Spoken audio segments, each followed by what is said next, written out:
close your eyes at night, believing your home is a sanctuary, a fortress against the outside world.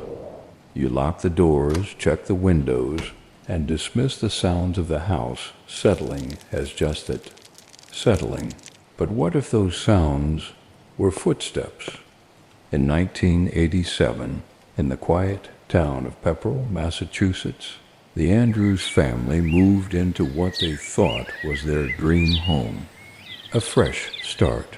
They unpacked their lives, completely unaware that the house was already occupied. Something was already living inside the walls, watching them. It started with misplaced toys, a doll left in the hallway, a television that turned itself on at 3 a.m., filling the house with white noise. 16-year-old Annie Andrews felt it first, that primal instinct when your skin crawls because you know you are not alone in the room. Food began to vanish from the pantry. When the father checked the phone line, he would find it dead,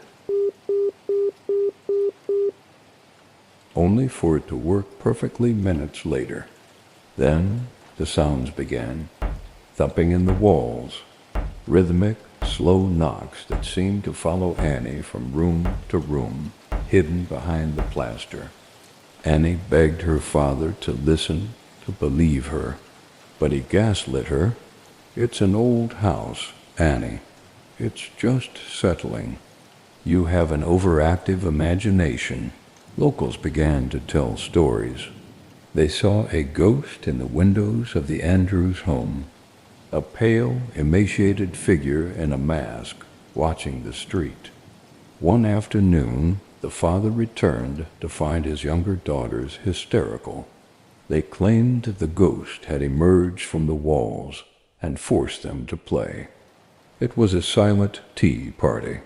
A thin figure with long hair and a crude white mask sat with them, holding a tiny stolen toy teacup. The figure didn't speak. It just stared with vacant eyes through the holes in the mask before vanishing back into the shadows behind a closet. This time the father believed them. The terror was real. He called the police, and they searched every inch of the attic and the basement. They found nothing, no intruders, no secret doors. The police left, thinking it was just a case of family hysteria, but the entity stayed. Weeks later, the father was alone in his bedroom when the thumping returned. This time it was right behind the wall of his own closet. He didn't call the police. He grabbed a flashlight and a heavy crowbar. He pushed aside his clothes and noticed a faint seam in the wood. With a surge of adrenaline, he forced the crowbar into the seam and pried it open.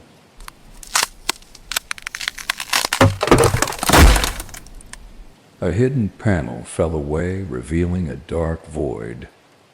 He shone the light into the crawl space. What he saw would haunt him forever. A secret world built inside the bones of his home. Inside the walls was a lair. Dusty blankets, empty soda cans, and rotting food wrappers stolen from their own kitchen weeks ago. But the most disturbing discovery was a small pile of stolen family photos.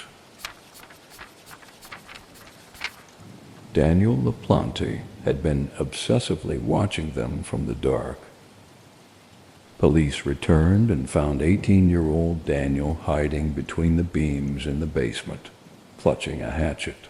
"This is the police. Don't move." He had been there the whole time. He didn't fight. He just stared with the same vacant expression the girls had described. A human predator living in the shadows of a family. Daniel LaPlante was sentenced to life in prison. He is currently serving his term, a silent reminder that some nightmares are very real. The Andrews family moved out immediately, but the scars remained. They would never trust the silence of a house again.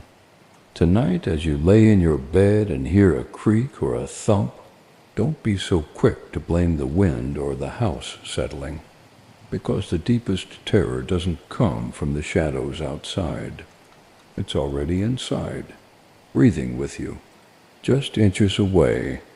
Many thought the nightmare ended in the Andrews basement, but for Daniel LaPlante, the walls were just the beginning of his obsession. Due to his age and a series of legal loopholes, LaPlante was eventually released on bail. A predator was back on the streets of Massachusetts. December 1st, 1987, Townsend, Massachusetts. Priscilla Gustafson, a pregnant nursery school teacher, was home alone with her 2 young children. She didn't hear the window shatter. She didn't see him enter. LaPlante was no longer just watching. He had come to claim lives. What followed was a crime so brutal it remains one of the darkest stains on the history of the state. A senseless act of pure evil. The investigation led police to a nearby forest. There, hidden in a makeshift underground bunker, they found him, Daniel LaPlante. He sat in the dirt, surrounded by stolen trophies from his victims. He looked less like a human and more like a creature of the earth. At his trial, the judge called him a monster without a soul. Daniel was sentenced to 3 consecutive life terms without the possibility of parole. Decades have passed, but for Annie Andrews, the nightmare never truly ended. She later admitted that every creak in a floorboard still makes her heart stop. Daniel LaPlante remains behind bars, a shadow of the boy who once lived in the walls. His name has become a dark legend in Massachusetts, a warning to every homeowner. The houses are still there. New families sleep in those bedrooms, unaware of the history hidden behind the drywall. But some secrets, they never stay buried. Check your walls. Subscribe to the archive. Welcome to Protocol Incident.